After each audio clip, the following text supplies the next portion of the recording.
kids across the city, it should be put on hold. More needs to be done because it's a huge task ahead. Government's efforts towards education for all.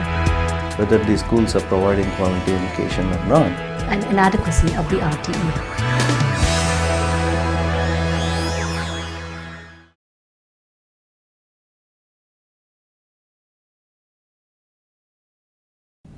No, I think that the education system, 90% of our jobs need skills and 90% of our kids come out with bookish knowledge, and so that's in the people who receive skills. But so 58% of India's kids suffer from some kind of skill deprivation. Some may be last mile unemployability, which is 0 to 6 months of repair. Some may be interventional unemployability, which is 6 months to 1 year of repair. And there are a lot of kids who just are structurally unemployable. They need to go back to prepare because repair is just not. We can't teach somebody in 6 months what they should have learned in 15 years. So it is clear that both our vocational training system and our primary school system and our college system is not producing employable children.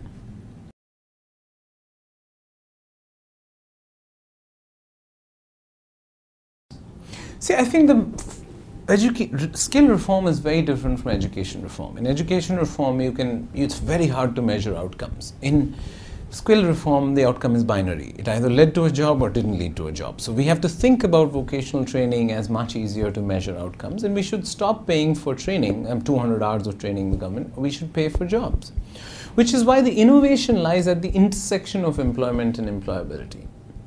So we need to reform the Apprenticeship Act. The stupid Apprenticeship Act was written in 1961. We only have 2.5 lakh apprentices. Popcorn stand Germany has 600,000 apprentices. Japan has 2 million apprentices. So learning by learning and learning by doing is not only an efficient way to do skill development, but it's also at the intersection of employment and employability. We need to convert employment exchanges into career centers.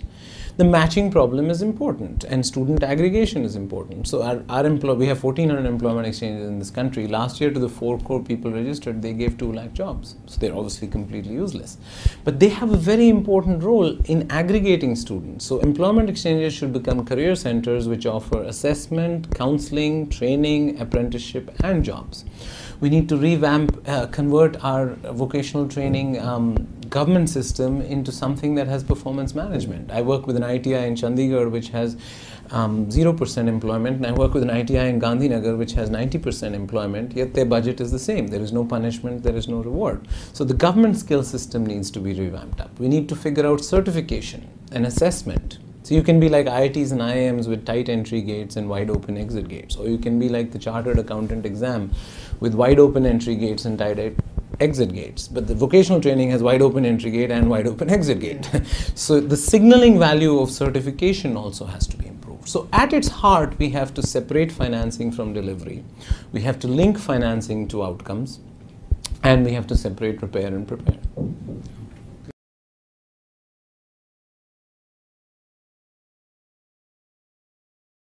I don't think, there is no question that the government cannot accomplish this task.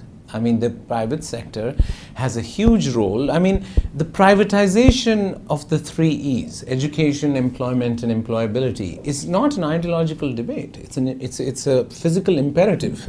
We have 1 million people joining the labor force in the next 20 years every month. How is the government has no capability, institutional capacity, or the money to train these people, to educate them, or to employ them? So the private sector is a given part of the solution. It's not the only solution. My only caution is the private sector cannot substitute for the state. And the private sector sometimes promises too much and then is held against expectations. The private sector is a part of the solution, a very important part of the solution. The government is a very important part of the solution where the market fails. But for many parts where the market works, the private sector does a much better job of government in soft infrastructure as opposed to hard infrastructure. And soft infrastructure like schools, colleges, ITIs, employment exchanges, and hospitals are easy to build but hard to operate, which is why it works better in the private sector.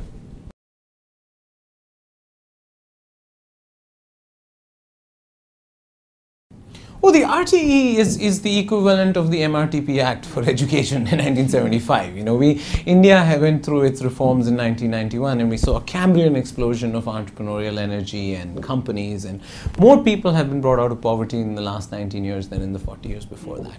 But in education, we have not got rid of the license Raj. The Ayatollahs of education have tried to control quality by controlling quantity. We've ended up with neither. So I think the case for the private sector is, even if I don't make the case that the private sector provides better quality, I'm making the case for the private sector purely on quantity, purely on cost. So we need quantity, we need quality, and we need low cost. I think the government should look at itself in the mirror and say, have they delivered all the schools that India delivered?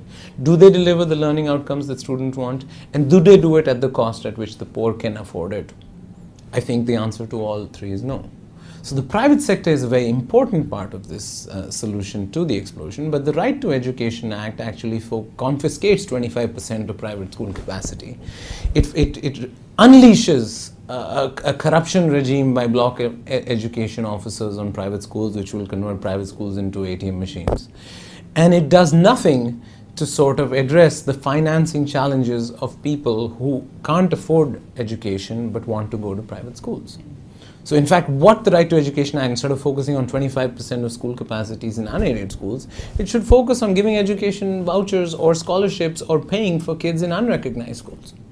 So I think the Right to Education Act basically creates a birth defect in the private sector's expansion over the next 5-10 years, if it is executed as implemented. So my hope is see, in India, some acts are very bad, but they are badly implemented. So it's a double negative. So I mean, we may not have the apocalypse that the RTE looks on paper, but that's not an argument against defense.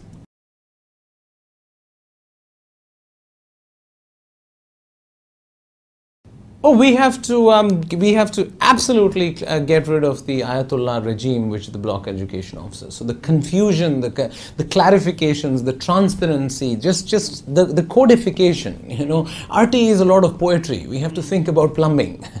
So the definitional issues, all that has to absolutely go away. I think the focus on infrastructure and other things is important, but we have to have much longer time frames for all the prescriptive part, like teacher ratios and playgrounds and stuff like that. See, those are easy to measure, but they may not matter. So I think the prescriptiveness of the act has to come down a little bit. And thirdly, we have to address this 25% issue on how much will schools be reimbursed. Are we asking the 75% of the parents to pay the 25%?